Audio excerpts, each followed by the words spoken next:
সমাজে আরও মেয়েদের এবং সবাইকে একটা বড় ইম্পর্টেন্ট একটা মেসেজ পাঠানো হচ্ছে যে ফার্স্ট অফ অল এটা একটা বড় ক্রাইম, এবং এটা করলে মেয়েদের ভয় পেয়ে গিয়ে এরকম কোনো ভুলভাল ডিসিশন নেওয়া উচিত নয়। একেবারে অনেক দিন পরে নিজেকে সিঁদুর পরে এভাবে দেখছি, তো ডেফিনেটলি খুব ভালো লাগছে। বিয়ের পরে বাবা মা হাজব্যান্ড সবাই মিলে একসাথে ভীষণ আনন্দ করেছি, খুব আনন্দ করেছি।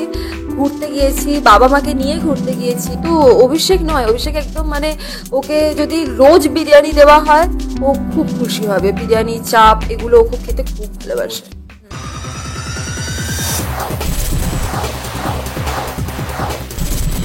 এই মুহূর্তে আমরা রয়েছি শার্লির মেকআপ রুমে। মানে বুঝতেই পারছেন আমরা কোথায় রয়েছি এই মুহূর্তে, তুই আমার হিরোর মেকআপ রুমে, মানে শার্লিরই মেকআপ রুম।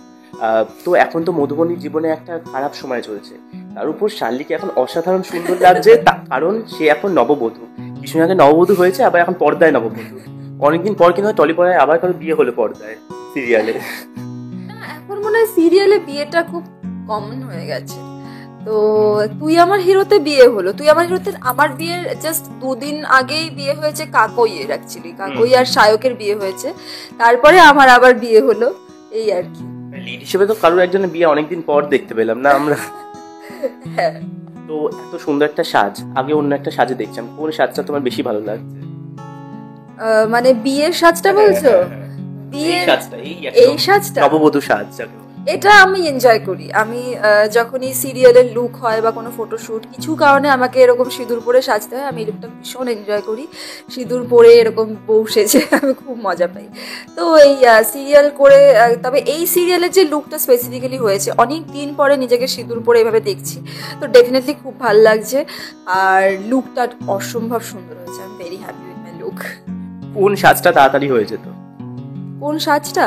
আমার কোনো সাজে খুব একটা টাইম লাগে না, আমার মনে হয় এটা আরো বেশি তাড়াতাড়ি হচ্ছে না। ব্যাপারটা কি, না আমি কথাটা আটকাচ্ছি, কারণ ব্যাপারটা কি জানেন, শালি এতটাই সুন্দর। Thank you.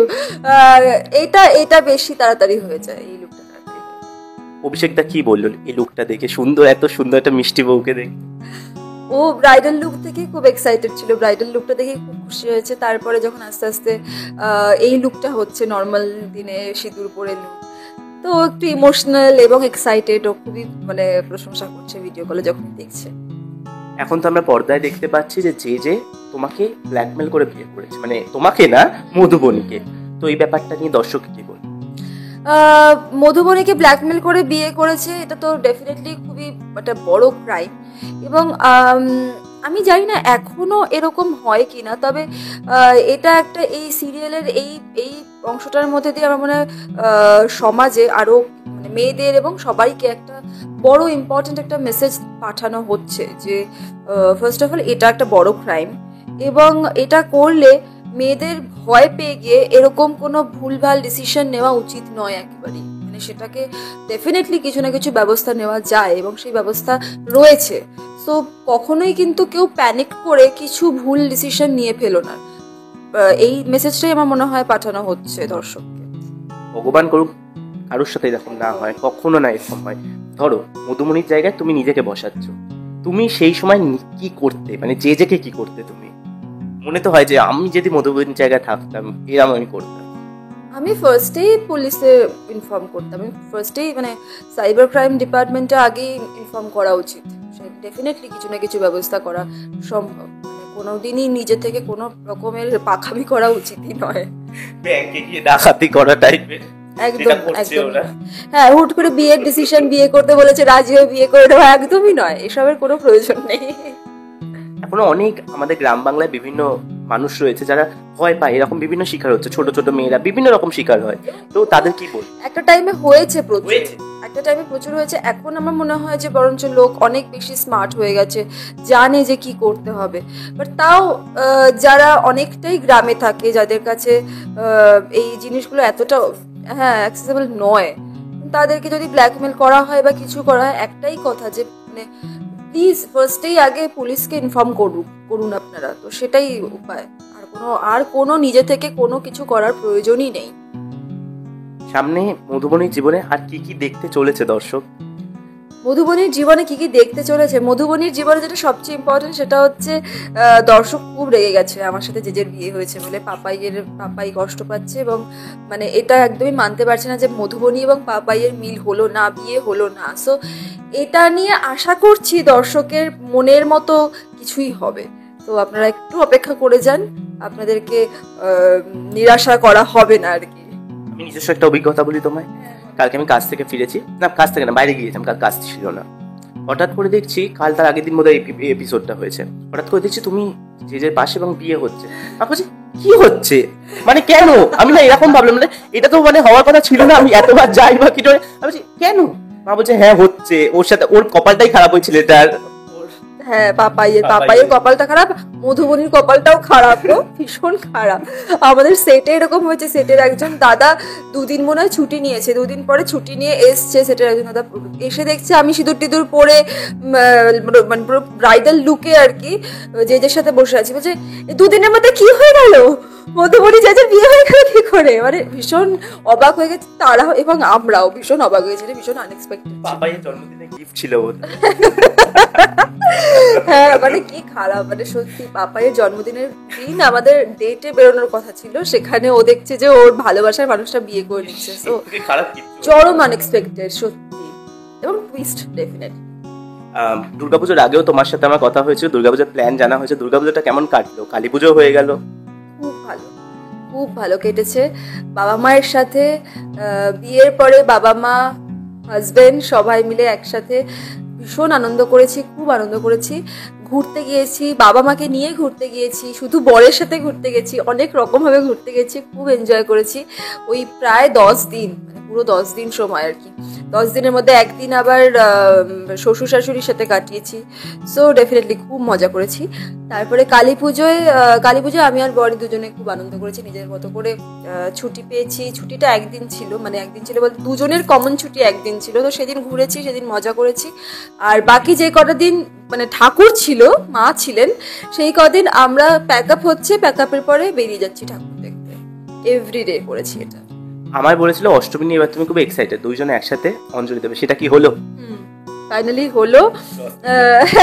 খুব মজা পেয়েছি, খুব এক্সাইটেড ছিলাম আমি, বাবা মা সবাই মিলে, অভিষেক সবাই মিলে পাড়ার যে পুজো সেখানে অঞ্জলি দিয়েছি। পাড়ার সবাই অভিষেককে খুব মিষ্টিভাবে ওয়েলকাম করেছে, মানে পাড়ার জামাই আর কি, নতুন জামাই খুব ওয়েলকাম করেছে আমাকে। সবাই মিলে মানে নতুন হাজবেন্ড ওয়াইফ হিসেবে গিয়ে মানে প্রথম অঞ্জলি দেওয়া, এবং প্রথমবার আমাদেরও অঞ্জলি। সো খুব খুব খুব মিষ্টি ছিল, খুব সুন্দর ছিল অষ্টমীটা। নিজের বাড়িতে গিয়েছিলে তো, সেখানে কত না জানি তো, নিজের বাড়িতে গিয়েছে মানে নিজের বাড়িতে গিয়ে কত লোক বললো তোমাদের আজকে আমার বাড়িতে খেতে হবে, নতুন বড় বউকে আমাদের বাড়ি খেতে হবে, জামাই মেয়েকে আমার বাড়িতে খেতে হবে। এই অ্যাপ্রোচটা কতবারে অনেকজন ইনভাইট করেছে, একবার একটু আসিস, একবার একটু ঘুরে যাস। অনেকে অনেক রকম নিমন্ত্রণ পেয়েছি আমরা, কিন্তু মানে সরি, ভেরি সরি, সত্যি টাইম পাইনি। মানে বিশ্বাস করো, ওই যে কটা দিন ছিলাম সমস্ত প্ল্যান একদম ছিল যে এই দিন এখানে যাবো, ওই দিন ওখানে যাবো, তো সত্যি যেতে পারিনি। কিন্তু প্রচুর ইনভিটেশন পেয়েছি, প্রচুর ইনভিটেশন, সবাই নিমন্ত্রণ করেছিল। আচ্ছা তুমি ভাবো প্রতিটা ইনভিটেশন খেতে, তারপরে তোমার ডায়েটের কি যে হতো? ডায়েট নিয়ে ভাবি না পুজোর সময়। ওই 10 দিনে মা যা খাইয়ে দিয়েছে, ওটা লোকের বাড়িতে গিয়ে নেমন্তন্ন খেলে বোধহয় তা খেতে পারতাম না। আমার মা আমাকে যা খাইয়ে দিয়েছে ওই কদিন, মানে পাগল হয়ে গেছে মহিলা, কি করবে বুঝে পারছে না। তাও লাস্টে বেরোনোর দিন আসছি, সেদিন বলছে খাওয়াতেই পারলাম না ঠিকঠাক করে, বেশি দিন থাকিস না, এই কটা দিনের জন্য আসিস, ভাল লাগে না। আরে মার কত খাবো, সত্যি জার্ক করছে, সে কন্টিনিউটি জার্ক করছে, মুখটা গোল হয়ে গেছে পরের দিন। তো এই পুজোর সময় অষ্টমী দিন কি কি খাওয়া হলো, মানে বাইরে কি খাওয়া হলো নাকি ঘরে একদম মায়ের হাতে লুচি টুচি? পুরো অষ্টমী দিন পুরো বাড়িতে, মানে অষ্টমীতে পুরো নিরামিষ, এবং বাইরের খাবারও খুব একটা আমরা খাই না, মানে রেস্টুরেন্টে খাই না। একটা সকালবেলা লুচি থেকে শুরু হয়, লুচি একদম আলুর তরকারি দিয়ে শুরু হয়, তারপরে বাড়িতে খিচুড়ি এবং ওই সবজি রান্না করা হয়, প্লাস ঠাকুরের ভোগও আসে, পাড়ার যে পুজো হয় সেখান থেকে, সেটা মা রান্না করে, সেটা দিদি রান্না করে, দিদি খুব ভালো খিচুড়ি রান্না করে, তো সেগুলো খাওয়া হয়। তারপরে সন্ধেবেলা মনে হয় বাড়িতে কিছু একটা বানানো হয়েছিল, সেইগুলো মানে কিছু তেলে ভাজা আর কি, মেনলি মানে ডায়েট ব্রেক করা যায় যতটা ভাবে সব কিছু করেছি, একদম চা, দুধ চা থেকে শুরু করে একদম তেলে ভাজা সন্ধেবেলা, তারপরে আবার রাতে আবার প্রপার খিচুড়ি ফিচুড়ি খেয়ে একদম ডান। আমাদের অভিষেকটা তো খুব ডায়েট কনসিয়াস, মানে একদম না, একদম না। আমি একটু ডায়েট কনসিয়াস না, আমি বাইরের খাবার তেল মশলাটা খেতে একটু অপছন্দ করি, কিন্তু খেয়ে নিই, আমার একটু অসুবিধা হয় আর কি। তো কিন্তু অভিষেক নয়, অভিষেক একদম মানে ওকে যদি রোজ বিরিয়ানি দেওয়া হয় ও খুব খুশি হবে, বিরিয়ানি চাপ এগুলো ও খুব খেতে খুব ভালোবাসে। একদমই ডায়েটের মধ্যে থাকে না। সামনে শীতকাল আসছে, আমেজটা কি বুঝতে পারছো? এই বৃষ্টি পড়ার না পাচ্ছি না একদমই।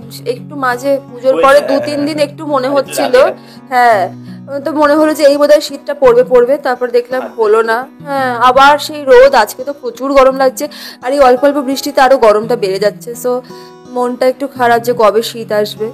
এই আগে তুমি বলো, তোমার বৃষ্টি কি ভালো লাগে? বৃষ্টি ভালো লাগে, কিন্তু এবছরের বৃষ্টিটা এতটাই হয়ে গেছে, বৃষ্টির প্রতি ভালোবাসাটা একটু কমে গেছে। আমি কেন বললাম জানো, এটা একটু ভয় বললাম। আগের দিন যেদিন এসেছিলাম বাইরে শুট ছিল, সেদিনও খুব বৃষ্টি হলো। আমি এসছি, আমি ওকে বলছি যে আবার আজকে বৃষ্টি হচ্ছে, আমাকে ধরে এরা না মারে আবার, জানতে পারি। হ্যাঁ ঠিক বলেছো, সেদিন বৃষ্টি হয়েছিল না, আজকেও আউটডোর শুট হচ্ছিল, আবার আজকে বৃষ্টি শুরু হয়ে গেছে ও এসেছে বলে। হ্যাঁ ঠিক, তুমি তার মানে বৃষ্টি নিয়ে আসো। ওই ভয়টাই জিজ্ঞেস করলাম তোমার কি বৃষ্টি ভালো লাগে? বৃষ্টি ডেফিনেটলি কাজে না, আমার মনে হয় যে বৃষ্টি এনজয় করি আমি তখনই যখন আমি বাড়িতে থাকি, ছুটিতে বাড়িতে বসে জানলা দিয়ে বৃষ্টি দেখতে খুব ভালো লাগে, ব্যালকনি থেকে বৃষ্টি দেখবো, বসে বসে চা কফি খাবো, খুব সুন্দর। কাজে এলে বৃষ্টিটা একটু অসুবিধে লাগে আর কি, মানে কারণ ফ্লোরে যাওয়া কাদা হয়ে থাকে, পায়ে নোংরা, আমার এগুলো একটু অসুবিধা হয়। আদারওয়াইজ বৃষ্টি সুন্দর, কিন্তু এবছর একটু বেশি বাড়াবাড়ি হয়ে গেছে। পুজোটা বাঁচিয়ে দিয়েছে এই অনেক। এটা ঠিক। শীতকালে কি প্ল্যানিং থাকে, মানে শীতকালটা কিভাবে কাটানো, লেপের তলায় নাকি বাইরে লং ড্রাইভে? শীতকালে তো মানে বাইরে লং ড্রাইভে যাওয়ারও সময় পাই না, বা লেপের তলায় কোনোটারই সময় পাই না, শুটিংয়েই তো থাকি। আর ছুটির দিন যদি হয় তাহলে হ্যাঁ, লেপের তলাটা আমার খুব ফেভারিট একটা জায়গা। তো সকালে দেরি করে উঠবো ছুটি থাকলে, লেপের তলায় ঘুমিয়ে থাকবো, এবং হ্যাঁ ঘুরতেও ভালো লাগে, কারণ ওই সময় মানে বাইরে ঘোরা যায়, ঘাম হয় না, ওই ব্যাপারটা থাকে বলে আমরা ইজিলি বাইরে বেরোতে পারি। ঘুরতে যেতে পছন্দ করি, যে কোনো সময় চা খেতে ভালোবাসি, চাটা খুব প্রিয় একটা জিনিস, যে কোনো সময় চা খাচ্ছি। শীতকাল ভীষণ প্রিয় আমার, মানে খুবই খুবই প্রিয়। শীতকাল আমি এনজয় করি, জাস্ট এনজয় করি। মানে শীতে কলকাতায় মন ভরে না বলে আমি বাড়ি চলে যাই আবার শীত এনজয় করতে। ওই পাশগুলোতে শীত একটু বেশি, অনেক বেশি, এখান থেকে অনেকটাই বেশি। শীত ভালোবাসা মানে কি তোমার পাহাড়টাও খুব ভালো লাগে? ডেফিনেটলি শীতে, মানে পাহাড়ে বড় হয়েছি বললে ভুল হবে, পাহাড়ের কাছেই বড় হয়েছি, এবং ওখানে শীত অনেকটাই বেশি থাকে, অনেক বেশি থাকে শীত। এত গরমও, আমি যখন ছোট ছিলাম এত গরমও পড়তো না, এখন গিয়ে অবভিয়াসলি সবটাই চেঞ্জ হয়ে যাচ্ছে, এখন গরমও অনেক বেশি পড়ে ওখানে। তো তখন আমি শীতটাই পেয়ে মেইনলি বড় হয়েছি পাহাড়ের কাছে, তো ডেফিনেটলি শীতটাই আমার প্রিয়। দেখছিলাম লিটারালি কয়েক পাতা তোমার কাছে এখন স্ক্রিপ্ট আছে, সামনে দর্শক আর কি টুইস্ট দেখতে চলেছে। বড় টুইস্টের, এটা কিন্তু একটা খুব ভালো সিন স্ক্রিপ্ট আর কি, তোমরা দেখতে পাচ্ছ, এবং এই স্ক্রিপ্টটাতে যেটা রয়েছে দেখতে পাবে অ্যাকচুয়ালি, মানে স্ক্রিপ্টটা যেটা সেটা হচ্ছে, আর মুখস্থ করছি, কারণ এই সিনটা দেখলে দর্শকের মন ভালো হয়ে যাবে, এটুকু বলতে পারি। মানে হ্যাঁ, ফাইনালি এতদিনের যে যত ফ্রাস্ট্রেশন, তারপরে কিন্তু এই সিনটা তোমাদের মনের আশা পূরণ করবে। সো খুব ইম্পর্টেন্ট একটা সিন, আর আমি পড়ছি প্রচুর ডায়লগ, প্রচুর বড় একটা সিন, প্রায় 15 মিনিটের সিন। তাহলে আমি আর বেশিক্ষণ আটকে রাখবো না, মানে সত্যি আটকে রাখবো না, আমার খুব কষ্ট হচ্ছে তোমার এতগুলো স্ক্রিপ্ট দেখে। তো দর্শককে তুমি কি বলবে শেষে? দর্শককে বলবো, তুই আমার হিরো, ভালোবাসা দাও, আরো ভালোবাসুন আপনারা, আরো দেখুন সন্ধ্যে 6টায় রোজ জি বাংলায়, এবং আমাকেও ভালোবাসতে থাকুন, আমাকে আশীর্বাদ করুন যেন আরো ভালো ভালো কাজ আপনাদের উপহার দিতে পারি। Thank you so much. আর এইরকম বিভিন্ন ইন্টারভিউ দেখতে হলে অবশ্যই চোখ রাখতে হবে টলি ফোকাসে। Thank you. Tollywood focus Kolkata চ্যানেলটি আপনাদের ভালো লেগে থাকলে লাইক করুন, সাবস্ক্রাইব করুন, এবং আপনাদের পছন্দের ভিডিওটি অবশ্যই শেয়ার করুন। Tollywood focus Kolkata.